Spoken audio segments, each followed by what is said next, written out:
आज हम लोग वास्तविक संख्या से रिलेटेड क्वेश्चंस करेंगे जो बिहार बोर्ड के छात्रों के लिए बहुत ही महत्वपूर्ण होगा। और इस चैप्टर्स में हम लोग आज सारी कॉन्सेप्ट, जितने भी बेसिक कॉन्सेप्ट है उसकी जानकारी, साथ ही साथ उससे रिलेटेड क्वेश्चंस देखेंगे जो बिहार बोर्ड में कई बार आ चुकी है, और उस तरह से रिलेटेड कितने क्वेश्चंस को हम लोग कॉन्सेप्ट वाइज सीखेंगे। ठीक है, कोशिश यही रहेगा कि कम समय में हम लोग ज़्यादा से ज़्यादा क्वेश्चंस को कर पाए और उससे हम लोग को बोर्ड एग्ज़ाम में बहुत फ़ायदा होगा। आज का जो वीडियो होगा उसमें हम लोग इस चैप्टर से रिलेटेड सभी वो टॉपिक देखेंगे और उसका लाभ उठाएंगे। और साथ ही साथ प्यारे बच्चों, हमारे चैनल को आप लोग जो है सब्सक्राइब करें, साथ ही शेयर कर दें ताकि इन वीडियो का लाभ सभी बच्चों को मिल पाए। चलिए तो फिर हम लोग स्टार्ट करते हैं। आज का टॉपिक में हम लोग वास्तविक संख्या जो रियल नंबर है, रियल नंबर, इससे रिलेटेड बात करेंगे। वास्तविक संख्या में बहुत सारी ऐसी क्वेश्चंस बनेगी यहाँ से जिसको आप लोग आराम से समझेंगे। ठीक है ना, हर एक क्वेश्चंस को हम लोग हर एक चीज़ को धीरे धीरे आराम से बढ़ेंगे आगे और इसको सीखते जाएंगे और इसका आप लोगों को बहुत ज़्यादा फ़ायदा मिलेगा, ये हमारी 100% गारंटी है। तो चलिए फिर स्टार्ट करते हैं और समझते हैं यहीं से। सबसे पहले बात करते हैं वास्तविक संख्या। जनरली आप लोग जानते हैं कि संख्या को अगर देखें तो दो पार्ट्स में हम लोग जनरली डिवाइड किए। हम लोग जितने भी संख्या पढ़े हैं, हम लोग गणित में जितने भी संख्या पढ़ते हैं, जितने भी संख्या के बारे में जानते हैं, उन सब को अभी वास्तविक संख्या कहते हैं। और एक संख्या है जिसको हम लोग काल्पनिक संख्या कहते हैं, इमेजिनरी नंबर कहते हैं। वास्तविक संख्या रियल हो गया, काल्पनिक संख्या इमेजिनरी हो गया। अब काल्पनिक संख्या क्या है, जिसका उपयोग अभी तक 10th क्लास तक के बच्चों को नहीं दी जाती है, लेकिन अगले क्लास में 11th में जब आप जाएंगे तो वहाँ पे आप इस चीज़ के बारे में पढ़ेंगे। तो जनरली यहाँ थोड़ा जान जाएंगे। वास्तविक संख्या को ही दो भागों में हम लोग बांटे हैं, एक वास्तविक और दूसरा एक काल्पनिक। ठीक है, काल्पनिक संख्या और वास्तविक संख्या। वास्तविक संख्या जितनी भी संख्या आप सोच लें मन में, जितनी संख्याएं आपके दिमाग में आ जाती है मैथ में, वो सभी के सभी वास्तविक संख्या है। वास्तविक संख्या को हम संख्या रेखा पर दर्शा सकते हैं, सही है ना। वास्तविक संख्या को हम संख्या रेखा पर दर्शा सकते हैं। आपसे क्वेश्चन भी पूछा जाता है ऑब्जेक्टिव में, यहाँ से आपका एक ऑब्जेक्टिव क्लियर हुआ, इनमें से किन संख्याओं को हम जो है संख्या रेखा पर दर्शा सकते हैं, तो इसका जवाब आप क्या देंगे, वास्तविक संख्याओं को। काल्पनिक संख्या क्या हो गया और वास्तविक संख्या क्या हो गया, तो जितनी संख्याएं आप पढ़े हैं सभी वास्तविक है। इसका मतलब जितनी संख्याएं में अगर हम -इन्फिनिटी टू +इन्फिनिटी करें तो इनमें सारी संख्याएं आ जाती है। -इन्फिनिटी से +इन्फिनिटी के बीच जितनी भी संख्याएं हैं सभी के सभी संख्याएं आ जाती है। इनमें आप देखेंगे बहुत सारी संख्या हैं, जैसे रूट में नंबर आप देखेंगे, रूट है, √2, √3 है, √4 है, √16 है। ठीक है, डेसिमल फॉर्म देखेंगे, जितने भी डेसिमल फॉर्म है सब के सब नंबर आपको मिल जाएंगे। फ्रैक्शन है, 2/5 है, 3/4 है। ठीक है, ये सभी के सभी संख्याएं क्या है, इनमें दो स्पेशल आपको याद रखनी है, एक पाई, ठीक है ना, 22/7। ये सब का सब वास्तविक संख्या है। आप ध्यान से देखें तो आप लोग जितने भी नंबर पढ़े हैं अभी तक, दिमाग में बस यही आने चाहिए, सभी का सभी संख्याएं को ही हम वास्तविक संख्या कहते हैं। तो हम लोग जितनी भी संख्याएं पढ़ते हैं सारा का सारा वास्तविक है। अब काल्पनिक क्या होता है फिर आखिर, काल्पनिक क्या होता है बच्चे, कोई भी संख्या का अगर नेगेटिव रूट कर दे हम, जैसे -4, √4, ठीक है, √4 को हम लोग क्या पढ़ते हैं, काल्पनिक संख्या पढ़ते हैं। √4 को हम लोग क्या पढ़ते हैं, यहाँ पे काल्पनिक संख्या पढ़ते हैं। √5 को क्या पढ़ते हैं हम लोग, काल्पनिक संख्या पढ़ते हैं। इस तरह बहुत सारी संख्याएं जो नेगेटिव में रूट में है उसको हम लोग यहाँ काल्पनिक संख्या कहते हैं। तो फिलहाल इसका हमको काम नहीं है। हाँ, अगर हम चाहें तो देखिए, अगर हम काल्पनिक संख्या जैसे दिया हुआ है तो इसको हम बाहर निकाल सकते हैं रूट से, पर उसके लिए एक सिंबल यूज़ करते हैं जिसको हम लोग आयोटा पढ़ते हैं। आयोटा क्या होता है, I = √1 वैल्यू होता है। अगर ये -1 यहाँ पुट कर सकते हैं, अगर सॉल्व करें तो रूट में -4 को क्या लिख सकते हैं, रूट अंडर -1 इंटू 4, और माइनस रूट अंडर -1 के बदले में क्या लिख सकेंगे i, और 4 का रूट क्या 2, तो 2i में चेंज हो जाता है। इसको हम लोग पढ़ते हैं आयोटा। क्या पढ़ते हैं इसको? आयोटा पढ़ते हैं। तो ये सिंबॉलिक टर्म से हम लोग इसको सॉल्व कर सकते हैं। आई के फॉर्म में नंबर रहेगा, सिंबॉलिक टर्म क्या लगा रहेगा? आई रहेगा, उसके साथ जो नंबर रहेगा ये भी हमारा रियल पार्ट रहेगा। ठीक है। अच्छा, वास्तविक संख्या और काल्पनिक संख्या को मिला देते हैं अगर, तो बन जाता है कॉम्प्लेक्स नंबर। ठीक है, सम्मिश्र संख्या बोलते हैं इसको, कॉम्प्लेक्स नंबर बन जाता है। ये जनरली किस फॉर्म में रहेगा? a + ib के फॉर्म में रहता है। तो ये तो हम लोग समझ गए, a + ib के फॉर्म में जो नंबर होगा उसको कॉम्प्लेक्स नंबर कहेंगे, और रूट में जो माइनस में नंबर रहेगा उसको हम काल्पनिक संख्या कहेंगे। फिलहाल इसका हमको बिहार बोर्ड के एग्जाम से ज़रूरत नहीं है, तो इसको हम लोग यहाँ तक रखते हैं। अब आगे बढ़ते हैं। अगर वास्तविक संख्या में, यहाँ से ही हमारा सारा मैथ क्लियर होने वाला है, सभी क्वेश्चंस डील होने वाली है। देखते हैं। तो वास्तविक संख्या में अगर देखें तो सभी संख्याएं जो इस फॉर्म में है ये सभी का सभी वास्तविक संख्या है। अब इस वास्तविक में दो तरह की संख्याएं हमको दिखती है। एक संख्या ऐसी होती है जो ज्ञात होता है। ज्ञात का मतलब क्या? जिसका मान पूर्ण रूप हम जान सकते हैं और जानते हैं। और ऐसी कुछ संख्याएं जिसका पूर्ण रूप से मान हम नहीं जानते हैं। देखते हैं। जैसे अगर -∞ से +∞ के बीच में बात करें तो सभी नंबर्स के बारे में हम लोग जानते हैं। ठीक है। और अगर हम देखें इसमें रूट वाले नंबर, तो रूट में अगर देखें तो एक √4 होता है जिसका वैल्यू हम लोग 2 जानते हैं। √16 देखें तो 4 जानते हैं, तो कंप्लीट वैल्यू जानते हैं। लेकिन अगर देखें फ्रैक्शन में, जैसे 2/5 है, ठीक है, 3/4 है, ठीक है ना, तो ये सभी वैल्यू कंप्लीट पता चल रहा है। लेकिन अगर √2 का वैल्यू निकालते हैं तो 1.414 ही जब के लास्ट नहीं होता है, इसके बाद भी जो है नंबर्स इन्फिनिटी टर्म्स तक जाती है। हम लोग जो सिर्फ रट लेते हैं कि √2 का वैल्यू जो है 1.41 होता है, नहीं, ये इन्फिनिटी टर्म्स है। यहाँ पे डॉट डॉट का साइन यूज करना है, ये इन्फिनिटी टर्म्स तक है। ठीक है। √3 का वैल्यू पढ़ते हैं 1.7, अगर 1.7 पढ़ेंगे सिर्फ यही थोड़े वैल्यू होता है, 1.732 डॉट डॉट करते करते आगे इन्फिनिटी टर्म तक जाता है। तो जितने भी नंबर जिसका डेसिमल के बाद, दशमलव के बाद पूर्ण रूप से नहीं कटता है, उसको हम एक कैटेगरी में रखते हैं। मतलब हम कहते हैं कि उसका पूरा मान हमको ज्ञात नहीं है। और बाकी जो नंबर है जिसको हम देख रहे हैं कि सभी वैल्यू हमको कहीं न कहीं पूर्ण रूप से ज्ञात है, तो इसका मतलब वास्तविक संख्या में हमको दो तरह की संख्या दिखती है। एक संख्या दिखती है परमेय संख्या और दूसरी संख्या दिखती है अपरिमेय। परमेय वो संख्या होती है जिसको हम p/q के रूप में लिख सकते हैं। p/q के रूप में लिखा गया संख्या क्या होता है? परिमेय संख्या होता है। और जो p/q के फॉर्म में नहीं लिखा गया वो क्या होगा? अपरिमेय संख्या। चलिए आगे बढ़ते हैं। इसको हम लोग दो पार्ट में डिवाइड करते हैं।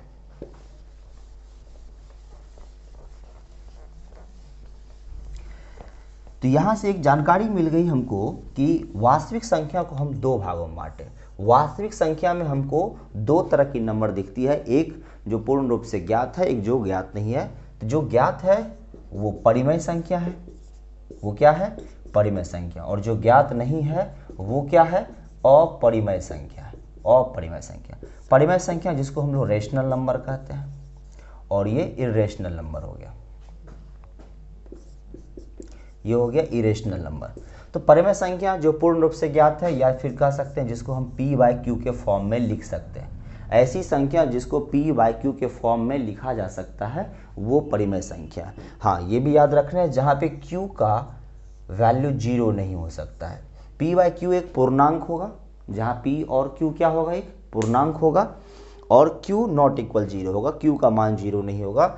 q अगर बाय में 0 में आएगा तो ये क्या होता है? अपरिभाषित, अनडिफाइंड वैल्यू देता है। ठीक है ना। तो हम लोग याद रखेंगे q का वैल्यू 0 नहीं हो सकता है। इसका मतलब -∞ से लेके +∞ के बीच जितनी भी संख्या है सब का सब क्या है? परिमेय है। साथ ही साथ आप देखेंगे जितने भी फ्रैक्शन है ये सभी ज्ञात नंबर है, तो हम लोग क्या करेंगे? ये परिमेय में इसको घोषित कर देंगे। तो 2/5 हो गया, 22/7, ये बहुत इंपॉर्टेंट है। आप याद रखेंगे कि जैसे हम पाई का वैल्यू पढ़ते हैं 22/7, लेकिन याद रखना जब बात करेंगे हम लोग 22/7 कौन संख्या है, तो हम यहाँ बोलेंगे ये परिमेय संख्या। 22/7 एक ज्ञात वैल्यू है, इसीलिए इसको हम परिमेय कैटेगरी में रखेंगे। पाई का मान जो होता है 3.14 लेते हैं, ये वैल्यू में अज्ञात राशि है, तो इसीलिए हम इसको अपरिमेय की कैटेगरी में रखेंगे। ये क्या रहेगा? अपरिमेय। ये बहुत ही इंपॉर्टेंट बात है कि पाई को हम अपरिमेय संख्या कहते हैं। पाई क्या है? एक अपरिमेय संख्या। इसी ये ऑब्जेक्टिव फिक्स 100% आ ही जाती है लगभग में। तो पाई से रिलेटेड ये भी याद रखना है कि पाई के साथ जितने भी नंबर जुड़ती है,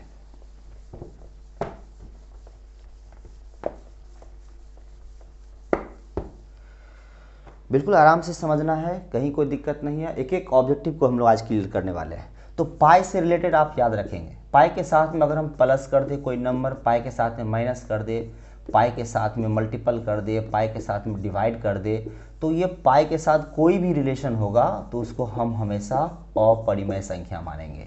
ठीक है? पाई के साथ में कोई भी number plus minus multiply divide में रहेगा तो उसको हम क्या मानेंगे? अपरिमेय संख्या रखेंगे। कभी भी पाई बाय 2 पूछ सकता है, पाई प्लस 2 पूछा जा सकता है, पाई माइनस से पूछा जा सकता है, कुछ भी हो, पाई के साथ किसी भी प्रकार का रिलेशन में रहेगा तो हम उसको अपरिमेय संख्या मानेंगे।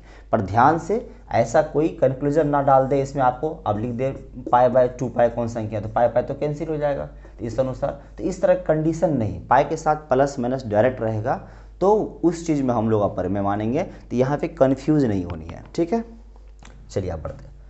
तो यहाँ बात कर ली हम लोग, पाई 22/7 क्या है? एक परिमेय संख्या है। क्लियर है?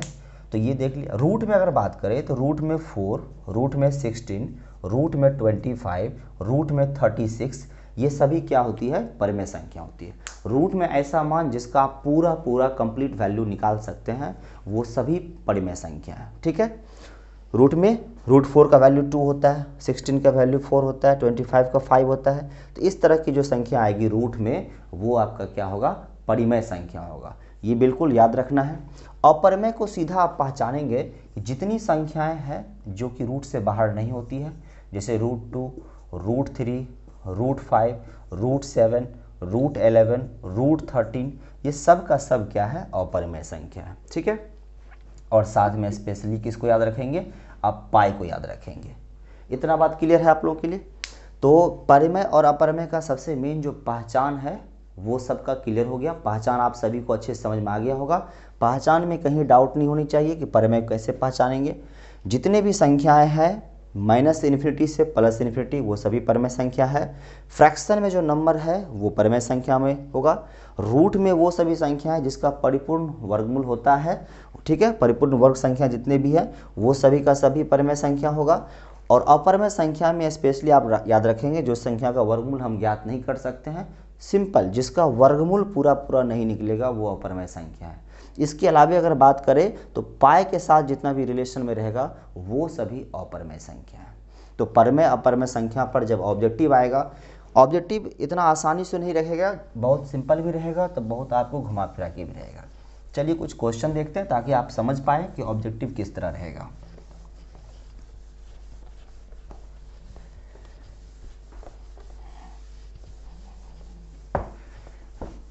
पाई से रिलेटेड जब भी आपको कोई क्वेश्चन डाला जाएगा तो पाई से आप रिलेटेड कहीं फंसेंगे नहीं। आप डायरेक्ट याद रखेंगे कि पाई से रिलेटेड जब भी रहेगा वो अपरिमेय संख्या होगा।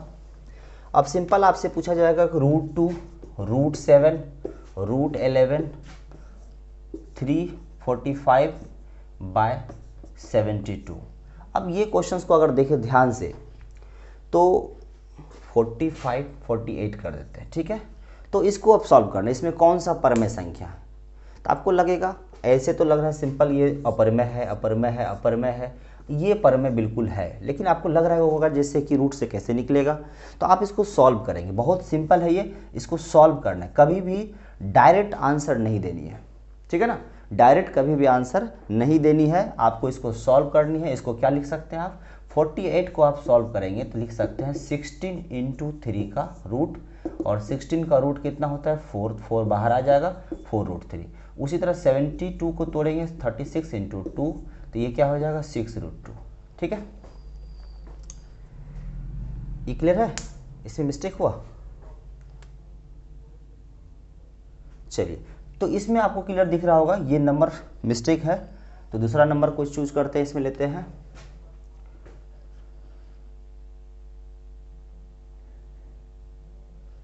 चलिए कोई बात नहीं, 32 ले लेते हैं। तो इस तरह का नंबर सेट दिया रहेगा 32 ले लेते हैं, तो 32 में क्या हो जाएगा 16 2 हो जाएगा। तो ये आप कैसे करेंगे, तो ये 4√2 हो जाएगा, ठीक है 4√2 हो गया। तो 4√2 को अगर हम लोग यहाँ पे सेट कर दे 4√2 को, तो ये लिखा जाएगा 4√2 बाय में कितना हो जाएगा 6√2। तो आप देखेंगे √2 कैंसिल हो जाएगा, 12 बाय कितना हो जाएगा 6 हो जाएगा। सॉल्व करेंगे 2, तो 2 क्या है रेशनल नंबर, परमेय संख्या है। तो सिंपली हम इस तरह क्वेश्चंस बोल रहे हैं, जो इस तरह क्वेश्चंस दिया रहेगा आपको परमेय संख्या में, उसमें कुछ नंबर ऐसा रहेगा जो यहाँ पे आपको सेटअप कर दिया हुआ रहेगा, जिसको आपको पहले सॉल्व कर लेनी है, तुरंत आंसर नहीं देनी है, ठीक है। तुरंत आंसर नहीं देनी, देखने के साथ ही हम लोग लगा देंगे, नहीं, पहले इसको सॉल्व करेंगे। फाइनली हो सकता है जो नंबर आपको दिख रहा है वो नहीं हो रूट में, ठीक है, रूट में उसका नहीं बचे लास्ट में। जैसे मान लीजिए अगर हम लेते हैं रूट में 8 अब बाय में √2, तो सिंपल आप देख के कहेंगे अच्छा ये तो √2 है, √2 तो अपरमय संख्या होता है, तो आप लोग तुरंत चूज़ कर लेंगे अपरमय। देखेंगे √8 है तो सोचेंगे √8 भी तो हमारा कहीं ना कहीं पूरा सॉल्व नहीं होता है, इसका मतलब ये भी अपरमय है, लेकिन बिल्कुल नहीं। अगर आप इसको सॉल्व करेंगे तो इसका सॉल्यूशन में आपको क्या निकलेगा 2√2 निकलेगा, और बाय में क्या रहेगा √2, ये दोनों सॉल्व हो जाएगा तो सिंपल क्या बचेगा आपको सिर्फ 2 बचेगा, और तब आप क्या कहेंगे कि ये तो परमेय है, ये क्या है परिमेय संख्या है, ठीक है। तो यहाँ से ये बात सबको क्लियर हो गया होगा, परमेय और अपरमेय का पहचान में आप मिस्टेक नहीं करेंगे, बिल्कुल सॉल्व करेंगे पहले, उसके बाद आगे बढ़ेंगे, ठीक है। तो पहला यहाँ से जो 2 क्वेश्चन बन जाता है वो आपका बनता है किससे, परमेय अपरमेय का पहचान से, इनमें कौन परमेय संख्या है, इनमें कौन परमेय संख्या नहीं है, ठीक है। इसके पहचान से आप आसानी से यहाँ से 2 क्वेश्चंस क्लियर कर सकते हैं। चलिए फिर आगे बढ़ते हैं।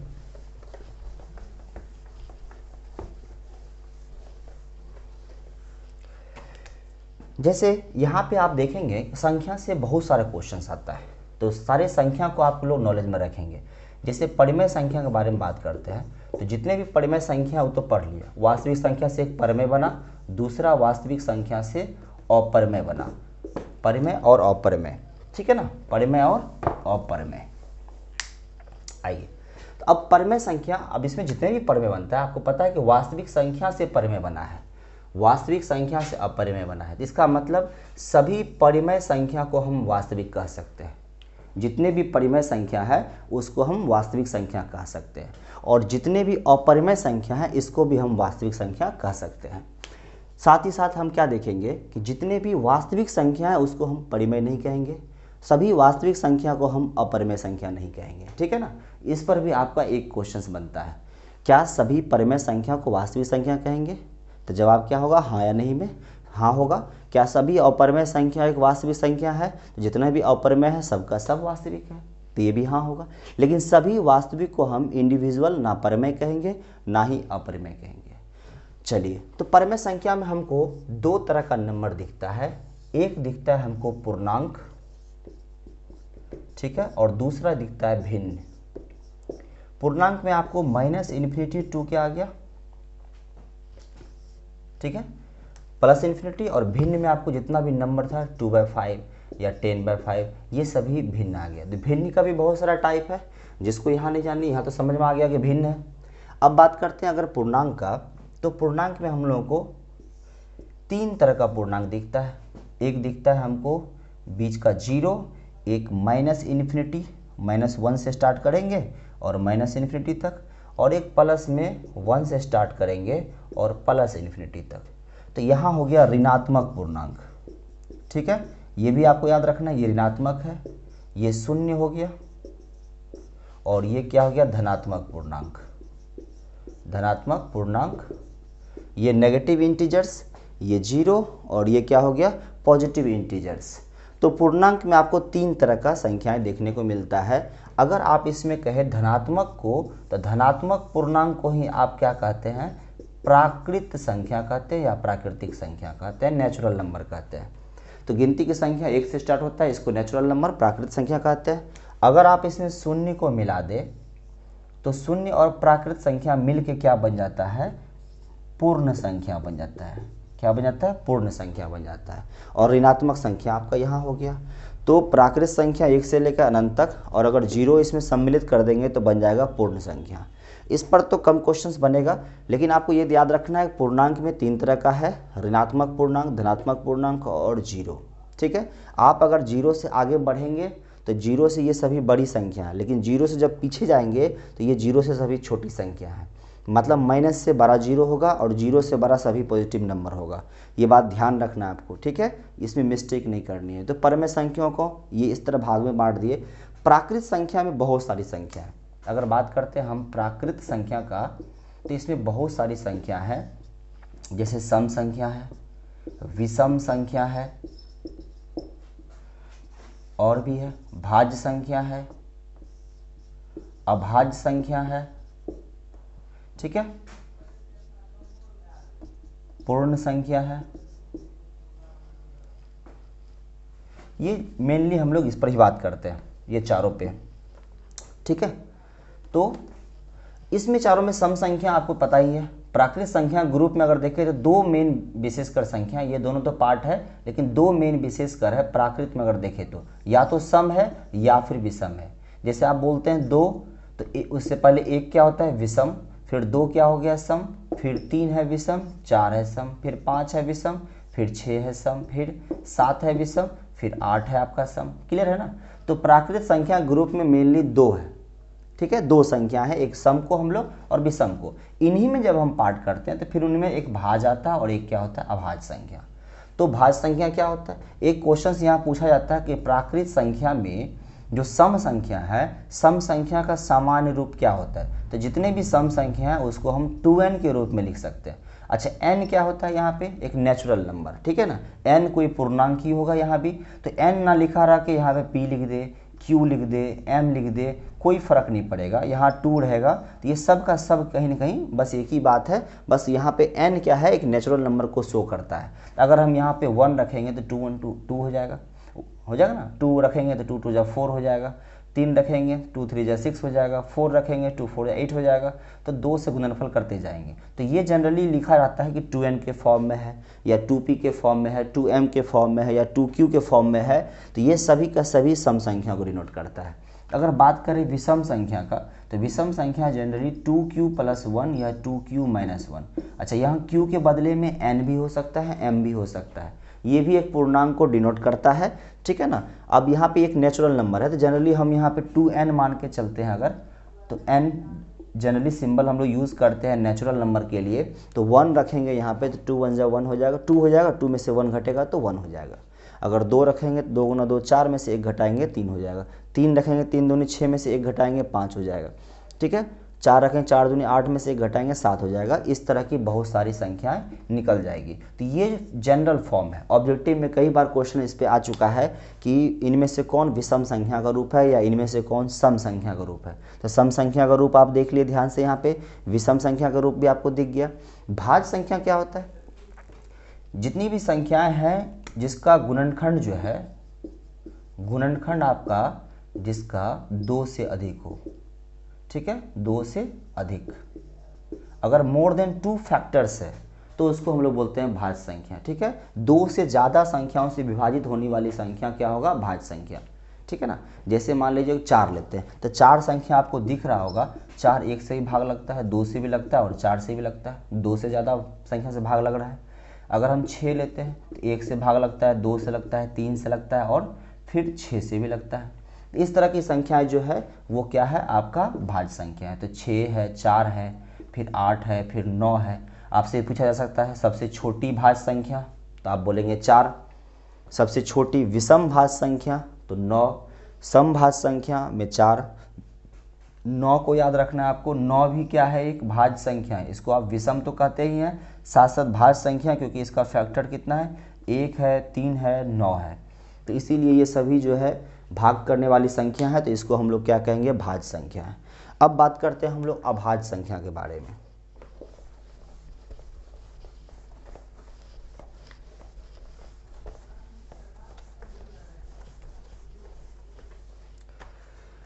आइए अब हम लोग अभाज्य संख्या के बारे में बात करेंगे, जो कि बहुत ही इंपॉर्टेंट है। अभाज्य संख्या पर कई क्वेश्चंस है, इस पर ध्यान देना है आपको, क्योंकि पूरा चैप्टर में आप लोग जब भी एचसीएफ एलसीएम पढ़ेंगे वहाँ भी आपको भाज्य और अभाज्य में अंतर समझना होगा, अभाज्य संख्या के बारे में जानना जरूरी है। अभाज्य संख्या जिसका केवल 2 गुणनखंड होता है, केवल 2 गुणनखंड होता है, ठीक है। तो 2 फैक्टर होने वाली संख्या, एक तो हम बोल नहीं सकते हैं एक का केवल एक गुणनखंड बनता है, तो 2 से स्टार्ट करते हैं क्योंकि 2 का 2 गुणनखंड है, 1 और 2 है। 3 को भी देखेंगे तो 1 और 3 है, 4 फिर नहीं होगा। 5 को देखेंगे तो 1 और 5 है, 7 को देखेंगे तो 1 और 7 है। इसका मतलब ये सभी क्या है, अभाज्य संख्या है। तो सिंपल में आप क्या बोलेंगे, ऐसी संख्या जो 1 और स्वयं से भाग लगता है उसको हम क्या बोलते हैं, अभाज्य संख्या बोलते हैं। जो 1 और स्वयं से भाग लगता है उसको क्या कहते हैं, अभाज्य संख्या कहते हैं। या फिर जिसका केवल 2 फैक्टर होता है, 2 गुणनखंड होता है, उसको क्या बोलते हैं, हम अभाज्य संख्या बोलते हैं।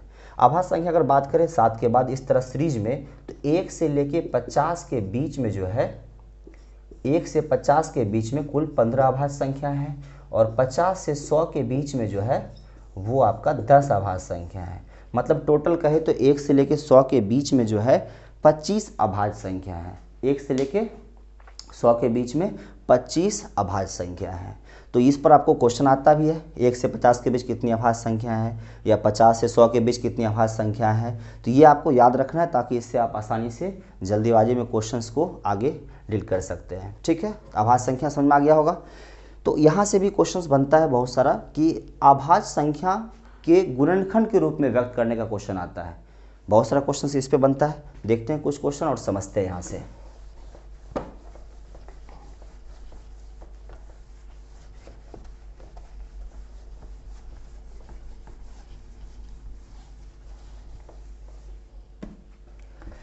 चलिए बच्चे क्लियर करते हैं। एक आता है क्वेश्चन गुणनखंड करने के लिए। जैसे मान लीजिए नॉर्मली आपको बोला जाता है कि 20 का गुणनखंड करना है, तो 20 का गुणनखंड आप जो है 1 गुना 20 भी कर सकते हैं, 2 गुना 20 भी कर, 2 गुना 10 भी कर सकते हैं, 4 गुना 5 भी कर सकते हैं, क्लियर है, या फिर 2 गुना 5 भी कर सकते हैं। ये सभी तरीका है इसका गुणनखंड करने का। ये सब तरीका है जिससे हम लोग टुकड़ा में बांट सकते हैं। ये सभी टुकड़ा है जिसमें गुना करने पर 20 बनता है। लेकिन जब बात आता है अभाज्य गुणनखंड, क्या बात आता है, अभाज्य गुणनखंड की बात आती है, तो अभाज्य गुणनखंड का मतलब ये होता है कि जो भी संख्या का अभाज्य गुणनखंड लिखना है उसके गुणनखंड में केवल अभाज्य संख्या होनी चाहिए। अभाज्य गुणनखंड का मतलब क्या समझे, अभाज्य संख्या का गुणनखंड होना चाहिए, अभाज्य संख्या सिर्फ होना चाहिए। ये आपको ध्यान में रखनी है, अभाज्य संख्या का ही गुणनखंड होना चाहिए, ठीक है। तो आप ध्यान से देखें तो ये गुणनखंड अगर देखें तो क्या इसमें ये अभाज्य संख्या है, बिल्कुल नहीं है। तो आप कहेंगे ये हो ही नहीं सकता है, ये अभाज्य संख्या गुणनखंड है, बिल्कुल नहीं। 10 अभाज्य संख्या नहीं है, क्या ये अभाज्य संख्या है, बिल्कुल नहीं है।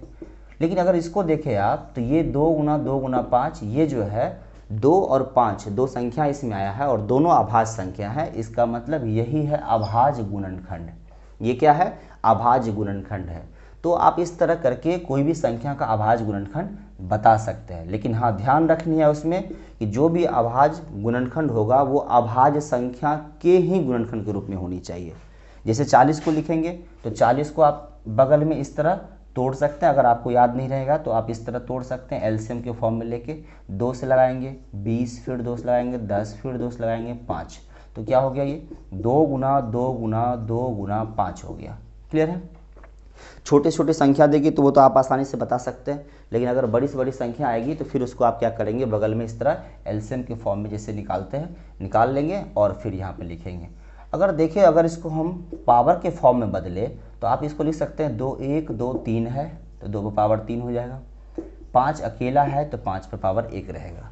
ऐसा करने का क्या मतलब है, कई बार क्वेश्चन आपको पूछा जाएगा कि जैसे 40 के गुणनखंड में 2 का घात क्या है। क्वेश्चन क्या रहेगा, 40 के गुणनखंड में 2 का घात क्या है। तो आप क्या देख रहे हैं, 2 का घात कितना है, यहाँ पे 3 है। पूछेगा आपसे 5 का घात कितना है तो आप बोलेंगे 1 है। लेकिन सबसे पहले ये जानना जरूरी था कि अभाज्य गुणनखंड निकालते कैसे हैं। तो सबसे पहले अभाज्य गुणनखंड समझ में आ गया आपको कि अभाज्य गुणनखंड क्या होता है। अभाज्य गुणनखंड में सिर्फ अभाज्य संख्या का गुणनखंड होना चाहिए, ठीक है। ये सभी अभाज्य गुणनखंड नहीं है, सिर्फ ये अभाज्य गुणनखंड है। तो इस अभाज्य गुणनखंड में जो भी संख्या का आपसे घात पूछेगा, 2 का पूछा जाएगा तो 2 का घात 2 है, 5 का घात क्या है, 1 है। आप इस तरह करके अभाज्य गुणनखंड में बदल के उसके बाद उसका घात बता सकते हैं। तो यहाँ से 2 क्वेश्चन बहुत ही इंपॉर्टेंट हो गया।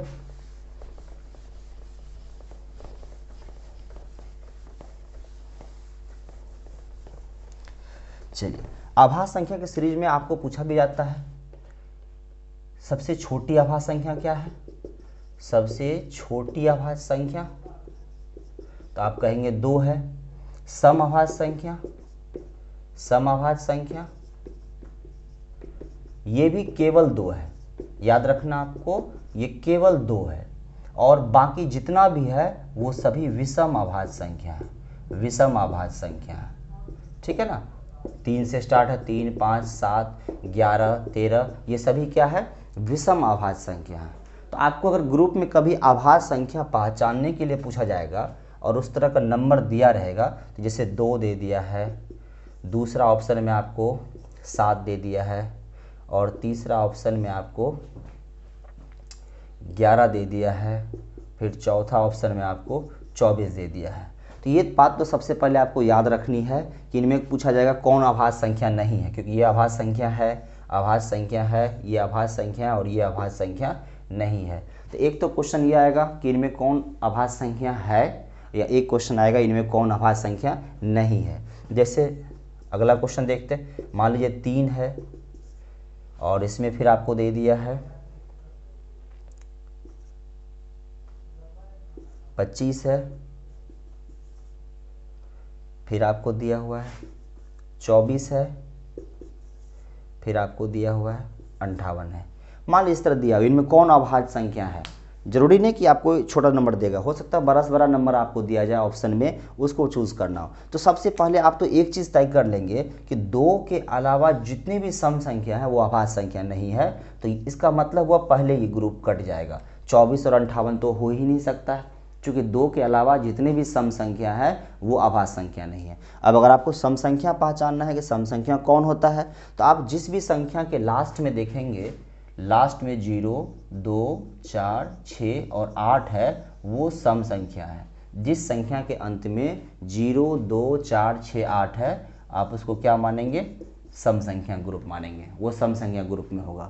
ठीक है, तो सम संख्या अगर आप पहचान लेते हैं कि लास्ट में डिजिट में ये है तो वो सम संख्या है, तो तब आप सम संख्या को पहले छाट देंगे। अब बचता है 25, तो 25 का गुणनखंड देखेंगे आप क्या होता है।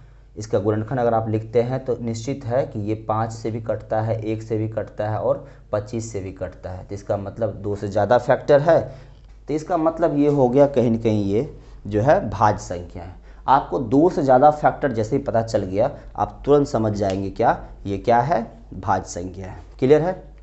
5 वाले जितने नंबर है, सिर्फ 5 को छोड़ के अगर देखें आप, 5 को छोड़कर 5 वाले जितने नंबर है, जैसे कि 15 है, 25 है, 35 है या फिर जो है 45 है, ये सभी संख्या आपका क्या होगा, भाज्य संख्या होगा, क्योंकि वो निश्चित है 5 से कटेगा ही, और 5 से कटेगा तो खुद से कटेगा और 1 से कटेगा, इसका मतलब वो भाज्य संख्या ग्रुप में आएगा, अभाज्य संख्या नहीं होगा। क्लियर है।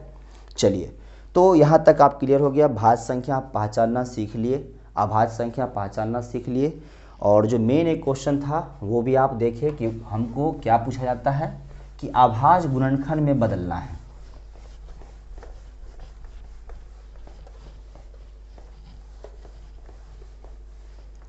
आइए, अभी क्वेश्चन होता है कि जैसे पूछा जाता है 140 के अभाज्य गुणनखंड। कई बार ये क्वेश्चन आ चुका है, सेम डिजिट, अभाज्य संख्या में 2 का घात बताएं, 2 का घात बताएं।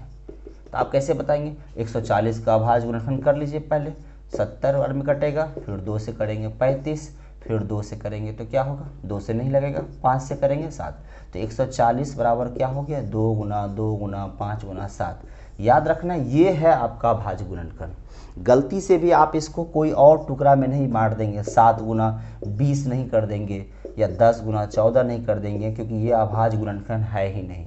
अभाज्य गुणनखंड में सिर्फ अभाज्य संख्या का गुणनखंड होना चाहिए।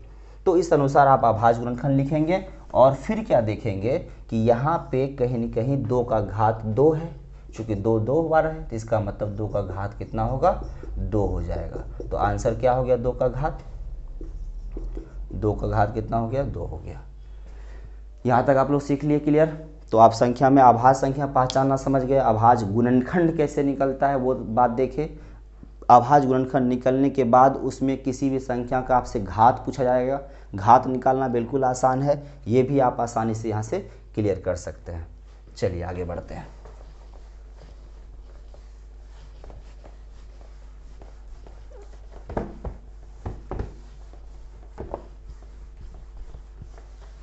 एक बहुत ही बेसिक क्वेश्चन इस पे आता है, सरलतम रूप में लिखने के लिए। सरलतम रूप का मतलब हुआ छोटा रूप, सिंपलेस्ट फॉर्म में। उसको हम कट करके सिंपलेस्ट फॉर्म में ला सकते हैं।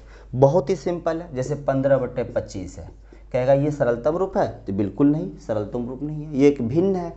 अब सरलतम रूप में बदल सकते हैं आप। अगर 5 से कट कर दे, 5 × 15 और 5×25, तो 3/5 जो है ये है इसका सरलतम रूप। ये क्या है? सरलतम रूप है। आपको लिखा है 100/120। अब इसको बदलना है सरलतम रूप में। आप 0 0 कट करेंगे, इसको 2 × 5 = 10, 2 × 6 = 12, 5/6 ये क्या है? इसका सरलतम रूप है। तो आपको बड़ा से बड़ा संख्या दिया जाएगा। अब उसको क्या पूछा जाएगा? क्योंकि आपके पास ऑप्शन रहेगा तो आपके लिए आसान रहेगा। यहाँ पे आपको सरलतम रूप में लिखनी है, तो इसको कट करके सबसे सिंपलेस्ट फॉर्म में, छोटे से फॉर्म में बदलना है। तो आप इसको कट करेंगे, आसानी से इसके छोटे रूप में बदल जाएंगे। क्या नाम है इसका? सरलतम रूप, सिंपलेस्ट फॉर्म में। सिंपलेस्ट फॉर्म मतलब इसको कट के छोटा करना है। क्या करना है? काट के छोटा कर देना है। यही इसका क्या कहलाता है? Simplest form. यहाँ से आपका एक क्वेश्चन बनता है। क्लियर है? यहाँ से आपका एक क्वेश्चन बनता है, तो इसको भी आप ध्यान से देखेंगे। चलिए आगे बढ़ते हैं।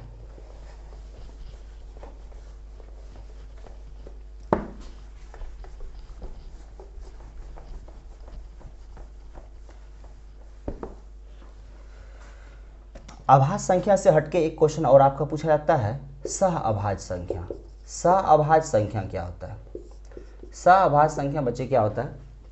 जब दो अभाज्य संख्या ऐसा लेते हैं, या दो संख्याओं का समूह ऐसा लेते हैं जिसका जो है केवल एक जो है एचसीएफ निकलता है, उसको हम लोग कहते हैं सहअभाज्य संख्या। सिंपल अगर कहे आप कि 5 और 6 मान ले उठा लेंगे, तो क्या इन दोनों में कुछ कॉमन है? दो संख्याओं का ग्रुप लेंगे और वो दो संख्याओं का अगर कॉमन फैक्टर 1 हो, क्या हो? इसका गुणनखंड सिर्फ कॉमन में 1 हो, तो उसको क्या कहेंगे? सहअभाज्य संख्या। ठीक है? 10 11 लेंगे तो क्या होगा? सहअभाज्य संख्या होगा। ठीक है? तो दो सहअभाज्य संख्या का पूछा जाता है आपसे, दो सहअभाज्य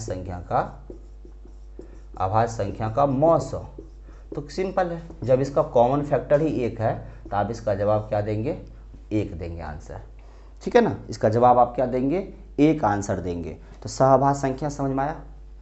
दो संख्याओं का ग्रुप रहेगा जिसमें आप ये कहेंगे कि दोनों का कॉमन फैक्टर क्या होना चाहिए? 1 होना चाहिए। अब जैसे बोला जाएगा 10 और 15 क्या सहअभाज्य संख्या है? बिल्कुल नहीं, क्योंकि इसका कॉमन फैक्टर 5 है ना? 5, लेकिन 1 ही होना चाहिए। अब 20 है, 40 है, क्या ये सहअभाज्य संख्या होगा? बिल्कुल नहीं, इसका कॉमन फैक्टर में 5 भी आता है, 10 भी आता है, तो ये बिल्कुल सहअभाज्य संख्या नहीं है। तो सहअभाज्य संख्या होने के लिए उसका कॉमन फैक्टर क्या होना चाहिए? 1 होना चाहिए। क्या होना चाहिए? 1 होना चाहिए। तब उसको आप क्या कहेंगे? सहअभाज्य संख्या कहेंगे। ठीक है ना? चलिए आगे बढ़ते हैं।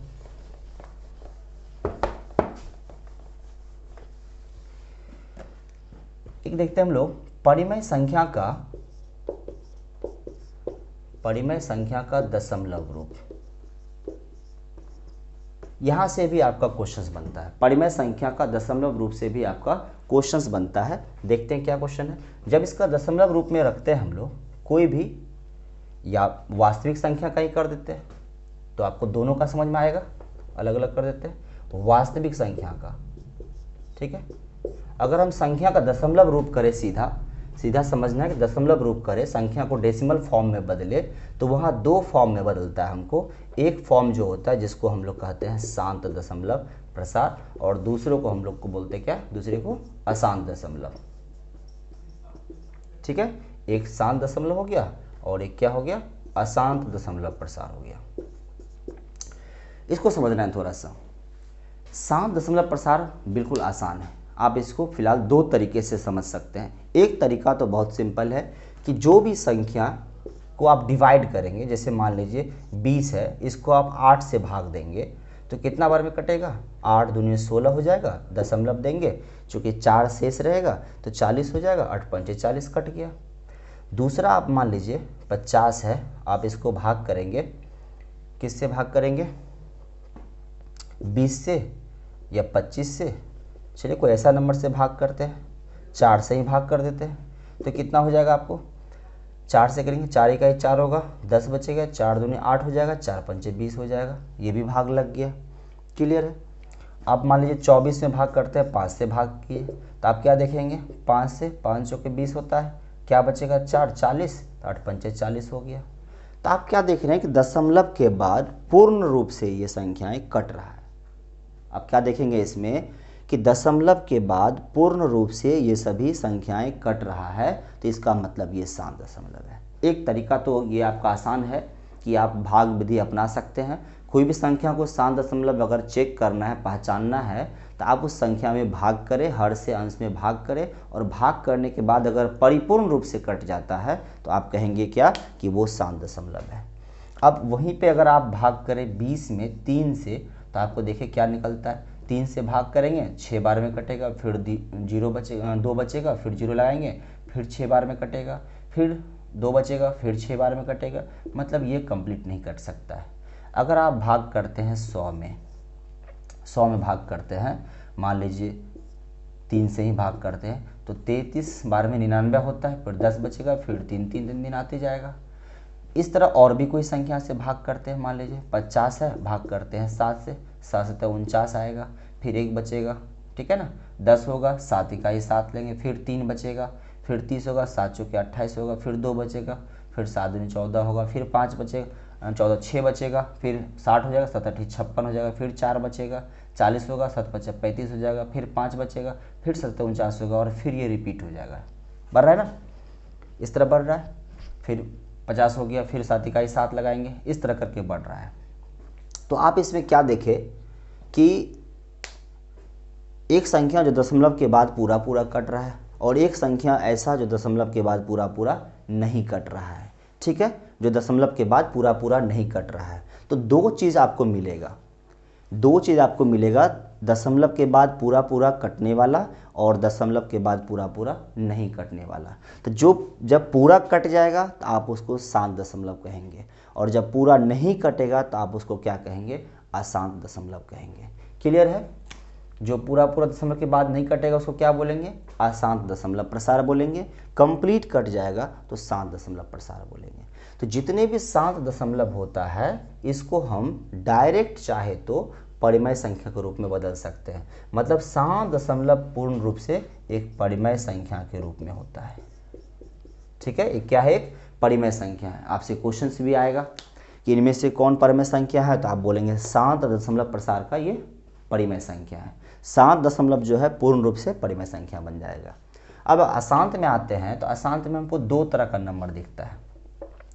जब हम लोग को दो तरह का नंबर क्या दिखता है कि डेसिमल के बाद ना कटने वाला संख्या दो तरह से हो सकता है। एक संख्या ऐसा भी हो सकता है, मान लीजिए 0.3312 ले लेते हैं, या फिर हम लोग करते हैं 31 फिर 331 फिर 331, इस तरह सीरीज का नंबर बनता है। जैसे 5.64 664 फिर 6664, इस तरह बनता है। इसका मतलब हुआ कुछ नंबर ऐसा होता है डेसिमल के बाद जो रिपीट हो जाता है। जैसे ये सभी देख रहे हैं आप, रिपीट हो रहा है, ये सभी रिपीट हो रहा है, ठीक है ना, ये भी यहाँ के बाद जाके रिपीट हो रहा है, लेकिन ये संख्या कभी रिपीट नहीं होगा आगे चल के, ये रिपीट नहीं हो रहा है। तो इसका मतलब हुआ कि अशांत दशमलव प्रसार में दो तरह का नंबर सीरीज दिखेगा। एक ऐसा दिखेगा जो दशमलव के बाद रिपीट होने वाला होगा, पुनरावृत्ति होगा, और एक में आपका पुनरावृत्ति नहीं होगा। तो जब दशमलव के बाद पुनरावृत्ति होगा और जब नहीं होगा तो इस कैटेगरी के बेस पर इसका दो नाम रख दिया गया है। दो नाम कौन सा होगा, तो अशांत दशमलव में एक आप कहेंगे क्या, अशांत का आवृत्ति, ठीक है, और दूसरा कहेंगे क्या, अशांत अनावृत्ति। तो इसका मतलब इसको हम लोग क्या बोलते हैं, नॉन टर्मिनेटिंग रिपीटिंग डेसिमल, और एक हो गया नॉन रिपीटिंग। तो ये तो नॉन टर्मिनेटिंग पहले से है, अशांत दशमलव तो पहले से है ही। अशांत में ये क्या है, आवृत्ति है, मतलब रिपीटिंग है, ठीक है, जिसको हम लोग रेकरिंग भी कहते हैं, ठीक है ना। और ये अशांत का क्या है, आवृत्ति है, अनावृत्ति है, जिसको नॉन रेकरिंग कहते हैं। तो जो आवृत्ति होता है, जो रिपीट होता है, उसको हम परिमेय संख्या कहेंगे। याद रखना है आपको, मतलब वो परिमेय संख्या के रूप में बदल सकता है, वो एक परिमेय संख्या है। और जो अनावृत्ति है, क्या है, अनावृत्ति, जो संख्या दशमलव के बाद रिपीट नहीं हो रहा है, वो संख्या क्या है, अपरिमेय संख्या है। क्लियर है। यहाँ पे बहुत कन्फ्यूजन हो सकता है बच्चे, सिर्फ शांत दशमलव ही परिमेय संख्या नहीं है, अशांत दशमलव भी परिमेय संख्या हो सकता है, यदि उसका कौन सा फॉर्म हो, अशांत का आवृत्ति हो। तो अशांत में आवृत्ति में परिमेय संख्या, अशांत में अनावृत्ति में अपरिमेय संख्या। चलिए इस पर बात करते हैं, कुछ क्वेश्चंस को लेके आप लोग समझेंगे। तो यहाँ से सबसे पहले पहचान क्लियर है। एक चीज़ और आपको याद रखना है कि जितने भी रिपीटिंग नंबर होते हैं उसको हम शॉर्ट में भी लिख सकते हैं। तो यहाँ समझ गए होंगे, यहाँ से हम लोग आगे बढ़ते हैं।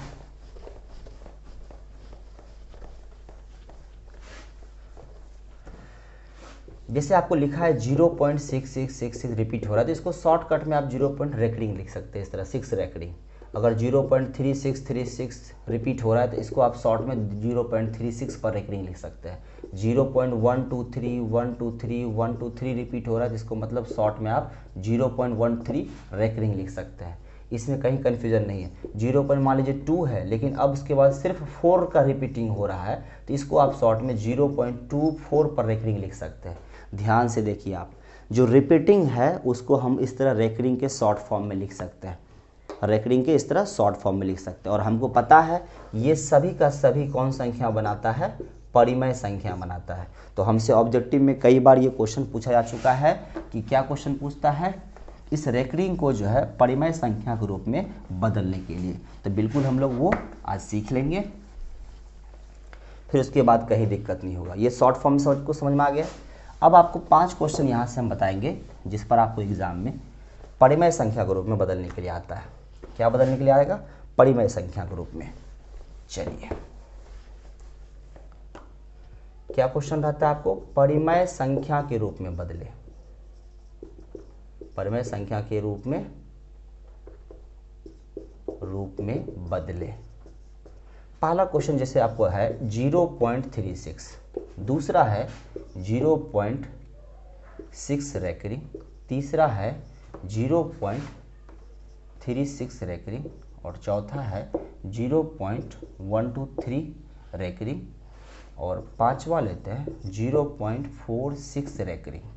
ठीक है, और भी ले लेते हैं 0.462 रेकरिंग। ठीक है ना। चलिए इसको देखते हैं बेसिक। सबसे पहले बात तो ये आपको याद रखनी है कि परिमेय संख्या जब भी हमको दिया रहेगा डेसिमल फॉर्म में और उसमें कहा जाएगा हमको कि परिमेय संख्या में आप बदले, तो आप पहले ये देखेंगे क्या इस पर रेकरिंग है, नहीं है। तो जब रेकरिंग नहीं है तो आपको इसको सिंपल जो डेसिमल का तरीका होता है उस तरीके से इसको सॉल्व करनी है, और जिस पर रेकरिंग है उसको रेकरिंग के मेथड से करनी है। तो जिस पर रेकरिंग नहीं है 0.36, ये बहुत ही सिंपल है। डेसिमल को हटाते हैं, बाय में 1 लगाते हैं, डेसिमल के बाद जितना भी डिजिट था उतना हम 0 बैठाते हैं, और सिंपल यही हमारा क्या हो गया। और इसको सॉल्व कर देंगे अगर, तो ये हमारा 18/50, और इसको भी सॉल्व करेंगे तो 9/25, यही हमारा आंसर हो गया। ठीक है, परिमेय संख्या के रूप में बदल दिए। इसमें रेकरिंग नहीं था बच्चे, ये सिंपल फॉर्म होता है। कई बार इसको सिंपल में क्वेश्चन पूछा जाता है और बच्चे इसको गलती करके रेकरिंग में ले आते हैं। तो यहाँ पर रेकरिंग नहीं है, मतलब ये डेसिमल फॉर्म में, सिंपल डेसिमल फॉर्म में टूटेगा। अब बात करते हैं यहाँ से रेकरिंग फॉर्म का। तो जब भी रेकरिंग रहेगा तो इसको आप आसानी से कुछ ही सेकेंड में आंसर बता सकते हैं। सिर्फ करना क्या है, आपको देखना है कि यहाँ पे क्या नंबर लिखा है 6 और कितने डिजिट पर रेकरिंग है। डेसिमल के बाद, याद रखना बाय में जो भी नंबर आता है वो डेसिमल के बाद के लिए आता है। तो 6 का रेकरिंग मतलब सिंगल डिजिट पे है, तो बाय में सिंगल 9। क्या लिखना है, जो भी नंबर दिया रहेगा उसको सेम कॉपी करनी है, और उसके बाद जितने डिजिट पर रेकरिंग रहेगा, इस पर ये बार लगा रहेगा रेकरिंग, उतना हम क्या करेंगे, बाय में 9 लगाएंगे। जैसे यहाँ 36 है, 36 लिख देंगे। 2 डिजिट पर रेकरिंग है मतलब 2 9 यूज़ करेंगे यहाँ पे, बहुत सिंपल है। अगर मान लीजिए 1 2 3 3 डिजिट पर रेकरिंग है तो पहले 1 2 3 लिख देंगे, 3 डिजिट पर रेकरिंग है तो बाय में 3 9 लिख देंगे। सही है। अब यहाँ देखें, ये बहुत इंपॉर्टेंट है। यहाँ पे आपको क्या दिख रहा होगा, 4 6 लिखा है लेकिन रेकरिंग सिर्फ 6 पे है। इसका मतलब इस यहाँ पे क्या करना है, पहले 46 लिख देना है और जिस पर रेकरिंग नहीं है उसको इसमें माइनस करना है। फिर से सुनिए, जितना नंबर लिखा रहेगा उसको सेम लिखना है, जिस पर रेकरिंग नहीं है उसको माइनस करेंगे। बाय में जितना डिजिट पर रेकरिंग है उसके लिए 9 और जितना डिजिट पर रेकरिंग नहीं है, डेसिमल के बाद के लिए बात कर रहे हैं हम, तो जितना डिजिट पर रेकरिंग नहीं है उसके लिए क्या करेंगे 0। अगर इसको सॉल्व कर लीजिए तो 42/90 इस फॉर्म में आंसर हो सकता है, या इसको सॉल्व कर देंगे तो 21/45, इसको भी सॉल्व कर देंगे तो कितना होगा 7/15 आंसर होगा। यहाँ भी देखिए सेम, जितना लिखा है सेम टू सेम कॉपी करना है और जिस पर रेकरिंग नहीं है उसको माइनस कर देनी है। बाय में जितना डिजिट पर रेकरिंग है उसके लिए उतना 9 लिखना है, 2 डिजिट पर रेकरिंग है 2 9 और 4 पर रेकरिंग नहीं है तो उसके लिए सिर्फ एक 0 लिखना है। तो क्या आंसर होगा, माइनस करेंगे तो 458/990 हो जाएगा। ठीक है, ये आपका इस तरह आंसर हो जाएगा। तो परमेय संख्या के रूप में बदलने के लिए जो भी रेकरिंग डेसिमल फॉर्म था वो आप क्लियर समझ गए होंगे। शांत दशमलव का सभी फॉर्म में जितना भी नंबर आएगा वो परमेय संख्या है। अशांत में जो आवृत्ति है, जो रिपीटिंग नंबर है वो आपका परमेय संख्या होगा, जो अनावृत्ति है वो आपका अपरिमेय संख्या होगा। तो इसको कन्फ्यूजन को दूर करके रखना है और ये बनाने के लिए सीख लेना है, क्योंकि इस पर आपका एक ऑब्जेक्टिव तो यहाँ से रहेगा ही। अगर मान लीजिए सिंपल में आपको प्लस करने आता है,